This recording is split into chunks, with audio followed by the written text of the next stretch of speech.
Twelfth class phase के अंदर अपन chapter number 7 पढ़ रहे थे। टॉपिक 7 टॉपिक कंप्लीट हो चुके थे। आज पढ़ेंगे टॉपिक नंबर 8, चुंबकीय क्षेत्र में धारावाही चालक पर बल। आज के टॉपिक है चुंबकीय क्षेत्र में धारावाही चालक पर बल।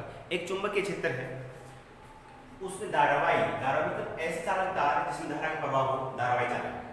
तो चुंबकीय क्षेत्र में धारावाही चालक रखा हो तो उस पर लगने वाले बल का सूत्र उत्पन्न करना है। तो सबसे पहले हम क्या करेंगे, एक समान चुंबकीय क्षेत्र काम में लेंगे। एक चुंबकीय क्षेत्र होगा, ये जो बना रहे हैं वो है चुंबकीय क्षेत्र रेखा, और चुंबकीय क्षेत्र रेखा किसको बताती है, चुंबकीय क्षेत्र। तो ये कोई चुंबकीय क्षेत्र है B सदिश। चुंबकीय क्षेत्र क्या है, B सदिश। और इस चुंबकीय क्षेत्र में कोई धारावाही चालक स्थित है। इसमें कोई धारावाही चालक स्मॉल l लंबाई का स्थित है।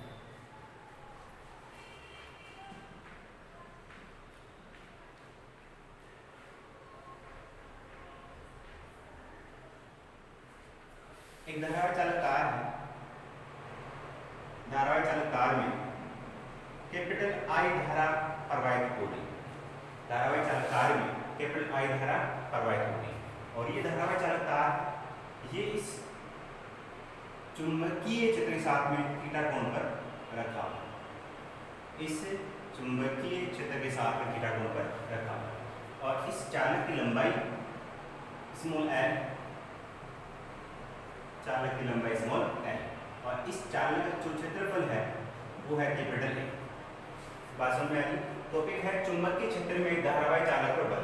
एक चुंबकीय क्षेत्र है, इसमें धारावाही चालक तार स्मॉल l लंबाई का धारावाही चालक तार स्थित है, जिसमें कैपिटल I धारा प्रवाहित हो रही है, और ये धारावाही चालक तार चुंबकीय क्षेत्र से थीटा कोण पर स्थित है। इसमें क्या होता है, जब धारावाही चालक तार में धारा प्रवाहित की जाती है तो इसमें उपस्थित मुक्त इलेक्ट्रॉन पर, इसमें उपस्थित मुक्त इलेक्ट्रॉन पर इस चुंबकीय क्षेत्र के कारण मुक्त इलेक्ट्रॉन अपवन चार्ज से गति करते हैं। अपवन चार्ज विद वेलोसिटी, अपवन चार्ज vt किसे कहते हैं, जब किसी धारावाही चालक तार पर धारा प्रवाह करते हैं अर्थात वेलोसिटी काम में लेते हैं, तो इस चालक में उपस्थित मुक्त इलेक्ट्रॉन का औसत वेग विद्युत क्षेत्र की विपरीत दिशा में, जो औसत वेग है वो कहाँ होगा, विद्युत क्षेत्र की विपरीत दिशा में होगा, और जो औसत वेग है वो कहलाता है अपवन चालक। ठीक है, तो इसमें क्या बताया मैंने आपको, एक समान चुंबकीय क्षेत्र B सदिश है, इसमें स्मॉल l लंबाई का कोई चालक तार स्थित है जो धारा I प्रवाहित कर रही है। धारा प्रवाहित करने के कारण इसमें उपस्थित मुक्त इलेक्ट्रॉन विद्युत क्षेत्र के, इसमें उपस्थित मुक्त इलेक्ट्रॉन अपवन चार्ज से गति करते हैं। क्या करते हैं, अपवन चार्ज से गति करते हैं, जिसके कारण इन मुक्त इलेक्ट्रॉनों पर एक लोरेंज बल कार्य करता है। लोरेंज बल होता है F सदिश is equal to Q Vd into B सदिश। लोरेंज बल है F सदिश इक्वल टू Q Vd सदिश इंटू B सदिश, जहां Vd सदिश क्या है, अपवन चालक, D चुंबकीय क्षेत्र, F है चुंबकीय बल। तो धारावाही चालक तार में धारा प्रवाहित करने के कारण इनमें उपस्थित मुक्त इलेक्ट्रॉन अपवन चार्ज से गति करते हैं, और इन मुक्त इलेक्ट्रॉन पर लोरेंज बल कार्य करता है। अतः अपन कह सकते हैं कि जब किसी धारावाही चालक तार को चुंबकीय क्षेत्र में रखा जाता है तो इस धारावाही चालक तार पर एक चुंबकीय बल कार्य करता है। बात समझ में। टॉपिक था अपना चुंबकीय क्षेत्र में धारावाही चालक पर बल। एक चुंबकीय क्षेत्र है, इसमें स्मॉल l लंबाई का धारावाही चालक तार स्थित है, चुंबकीय क्षेत्र से थीटा कोण पर रखा हुआ है। तो इस धारावाही चालक तार में जब धारा का प्रवाह होगा तो इनमें उपस्थित मुक्त इलेक्ट्रॉन अपवन चार्ज से गति करते हैं, और अपवन चार्ज से गति करते हैं तो इन मुक्त इलेक्ट्रॉनों पर लोरेंज बल F equal to Q Vd सदिश इंटू B सदिश कार्य करता है। तो अपन कह सकते हैं जब इस धारावाही चालक तार को चुंबकीय क्षेत्र में रखा जाता है तो उस पर एक चुंबकीय बल कार्य करता है, उस पर एक चुंबकीय बल कार्य करता है। उसके बाद में अपन इसे मानते हैं, माना कि प्रति एकांक प्रति एकांक लंबाई में इलेक्ट्रॉन की संख्या स्मॉल n, जो धारावाही चालक तार है इसकी प्रति एकांक लंबाई में, पर्टिकुलर एक लंबाई पर जो इलेक्ट्रॉन है वो स्मॉल n चालक तार है, इसका क्षेत्रफल कैपिटल A, लंबाई स्मॉल l है, तो धारावाही चालक तार में उपस्थित कुल इलेक्ट्रॉन, मैंने क्या बताया, मैंने यहाँ बताया कि जो धारावाही चालक तार है, इस धारावाही चालक तार के प्रति एकांक लंबाई में इलेक्ट्रॉन की संख्या स्मॉल n है, इस चालक तार की लंबाई स्मॉल l है, क्षेत्रफल केवल A है, तो धारावाही चालक तार में उपस्थित कुल इलेक्ट्रॉन क्या हो जाएंगे, कुल electron is equal to NaN, प्रति एकांक लंबाई पर इलेक्ट्रॉन स्मॉल n, प्रति एकांक लंबाई पर इलेक्ट्रॉन स्मॉल n है, तो इसके स्मॉल l लंबाई तथा A क्षेत्रफल जो चालक तार है इसमें कुल इलेक्ट्रॉन क्या होंगे NaL, तथा कुल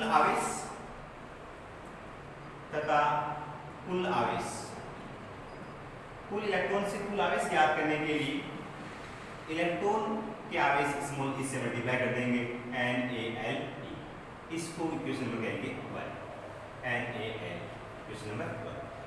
धारावाही चालक तार में धारा कैपिटल I प्रोवाइड हो रही है और धारावाही चालक तार चुंबकीय क्षेत्र से थीटा कोण पर रखा हुआ है, तो लगने वाला परिणामी चुंबकीय बल F सदिश का परिमाण is equal to Q VD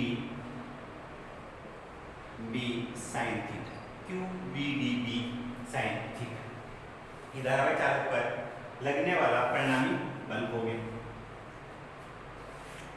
इसी को सिंप्लीफाई करेंगे, F इज इक्वल Q की वैल्यू कुल आवेश ये है, इक्वेशन नंबर 1 से 2 में वैल्यू रखेंगे कुल आवेश स्मॉल q, कुल आवेश स्मॉल q, तो ये वैल्यू आप यहाँ रखेंगे F इक्वल टू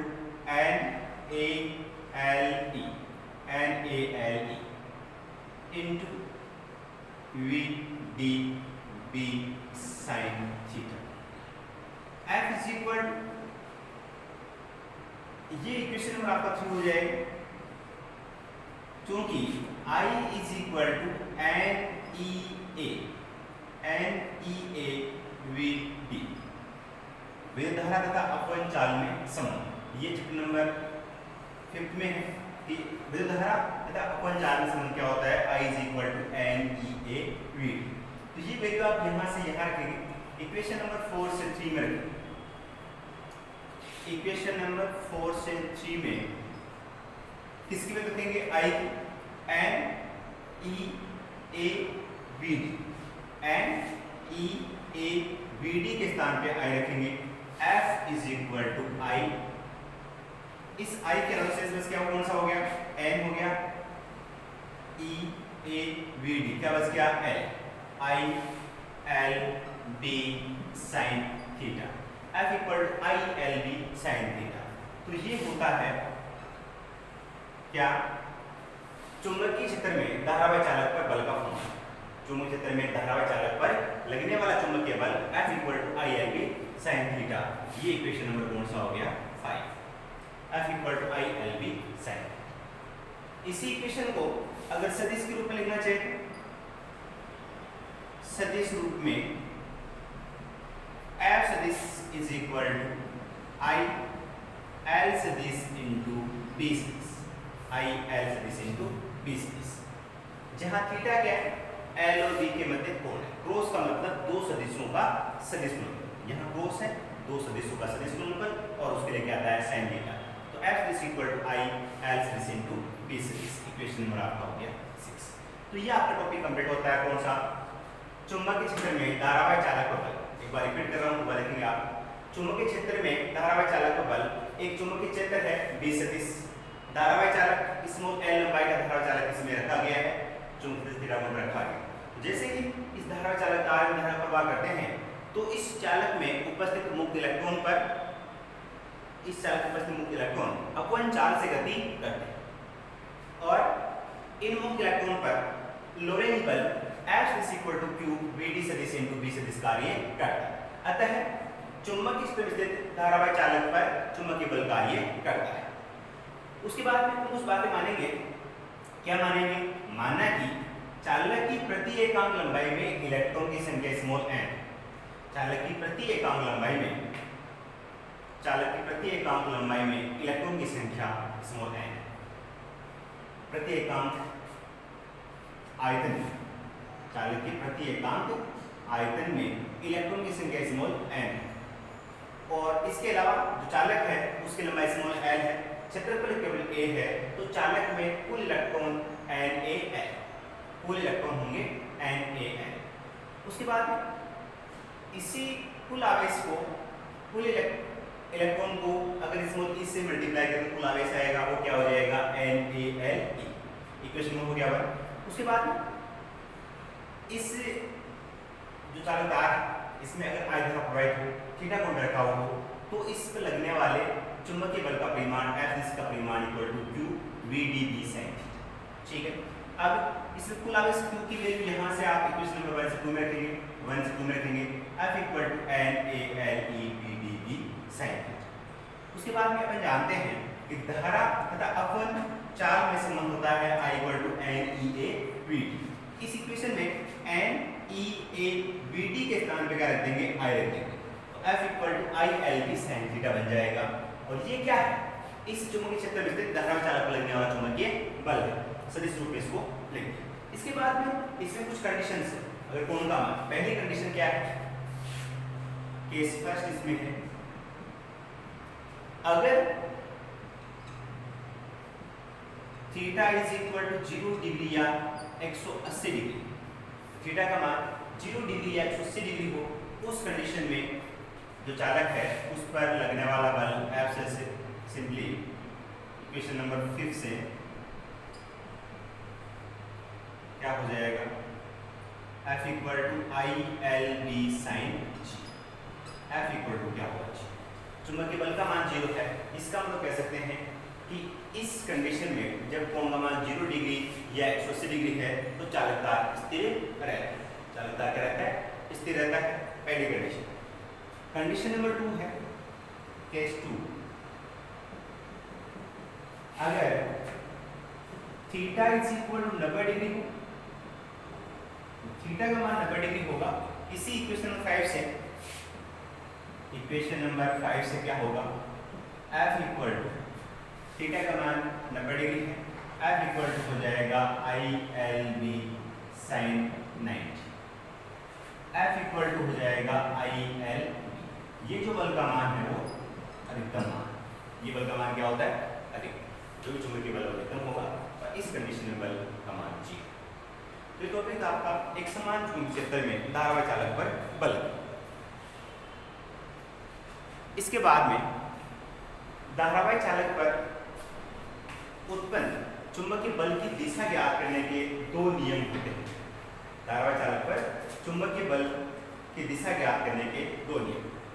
तो धारावाही चालक, इस धारावाही चालक पर चुंबकीय बल, ये जो बल है, इस बल का मान ज्ञात करने के, बल की दिशा ज्ञात करने के लिए 2 नियम है।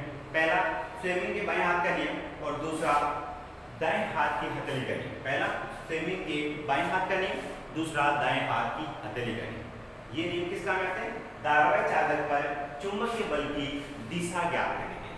धारावाही चालक है, इस पर चुंबकीय बल की दिशा ज्ञात करने के लिए 2 नियम हैं। पहला फ्लेमिंग का बाएं हाथ का नियम, दूसरा दाईं हथेली का नियम। तो फ्लेमिंग का पहला आता है फ्लेमिंग का बाएं हाथ का नियम।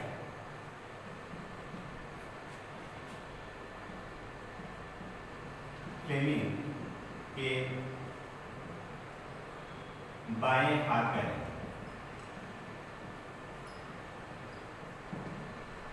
ये नियम किस काम में आता है? धारावाही चालक पर चुंबकीय बल की दिशा ज्ञात करेंगे। फ्लेमिंग का बाएं हाथ का नियम। तो फ्लेमिंग के बाएं हाथ के नियम के अनुसार क्या होता है? बाएं हाथ के अंगूठे, तर्जनी अंगुली और मध्यम अंगुली तीनों को लंबवत इस प्रकार से फैलाएं। बाएं हाथ के अंगूठे, तर्जनी अंगुली तथा मध्यम अंगुली तीनों को लंबवत इस प्रकार से फैलाएं कि तर्जनी अंगुली चुंबकीय क्षेत्र की दिशा को बताए, मध्यम अंगुली धारा की दिशा को बताए तो अंगूठा चालक पर लगने वाले चुंबकीय बल की दिशा व्यक्त करता है। फ्लेमिंग के बाएं हाथ के नियम के अनुसार क्या होता है, सुन लीजिए आप। फ्लेमिंग के बाएं हाथ के नियम के अनुसार बाएं हाथ के अंगूठे, तर्जनी अंगुली और मध्यम अंगुली तीनों को लंबवत इस प्रकार से फैलाएं कि तर्जनी अंगुली चुंबकीय क्षेत्र की दिशा को बताए, मध्यम अंगुली धारा की दिशा को बताए तो अंगूठा चालक पर लगने वाले चुंबकीय बल की दिशा को बताता है। इसी में चेक करेगा, मध्यम तर्जनी अंगुली बताए किसको और इसके बाद धारा को बताएगा इस प्रकार से। तो लगने वाले बल की दिशा कहाँ होगी, इसके अंदर की होगी। तो अंदर यहाँ पर शून्य कर सकते हैं, तो मैं यहाँ बना रहा हूँ इसको ऊपर की। ये लगने वाला बल होगा F equal to I L into B। बात समझे? हटावे चालक पर चुंबकीय बल की दिशा ज्ञात करने के दो नियम हैं। पहला नियम फ्लेमिंग के बाएं हाथ का नियम। फ्लेमिंग के बाएं हाथ के नियम के अनुसार क्या होता है, बाएं हाथ के अंगूठे, तर्जनी अंगुली और मध्यम अंगुली तीनों को लंबवत इस प्रकार से फैलाए कि तर्जनी अंगुली चुंबकीय क्षेत्र की दिशा को बताए, मध्यम अंगुली धारा की दिशा को बताए तो अंगूठा चुंबकीय बल की दिशा व्यक्त करता है। ये तो फर्स्ट था। सेकंड था दाएं हाथ की हथेली का नियम। दाएं हाथ की हथेली का नियम। दाएं हाथ की हथेली का नियम इस प्रकार से होता है कि दाएं हाथ के पंजे को इस प्रकार से फैलाएं कि दाएं हाथ की हथेली के पंजे को इस प्रकार से फैलाएं कि दाएं हाथ का अंगूठा विरुद्ध धारा की दिशा को, अंगुलियां चुंबकीय क्षेत्र की दिशा को, तो हथेली के लंबवत चुंबकीय बल की दिशा। समझ में आया क्या? दाएं हाथ की हथेली के नियम के अनुसार क्या होता है, दाएं हाथ के पंजे को इस प्रकार से फैलाए कि दाएं हाथ का अंगूठा विरुद्ध धारा की दिशा को, दाएं हाथ का अंगूठा विरुद्ध धारा की दिशा को, फैली हुई अंगुलियां चुंबकीय क्षेत्र की दिशा को, तो लगने वाले चुंबकीय बल की दिशा इस हथेली के लंबवत होगा। जिस डायरेक्शन में हथेली फोर्स कर रही है वो क्या होगा, चुंबकीय बल की दिशा।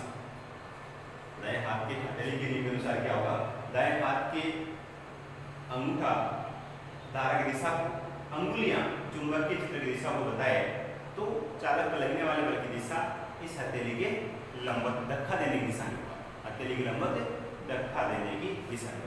तो इस प्रकार से आपका ये टॉपिक कंप्लीट होता है। चुंबकीय क्षेत्र में धारा चालक बल, चुंबकीय क्षेत्र में धारा चालक पर लगने वाले बल की दिशा ज्ञात करने के लिए फ्लेमिंग के बाएं हाथ का नियम और दूसरा दाईं हथेली का नियम।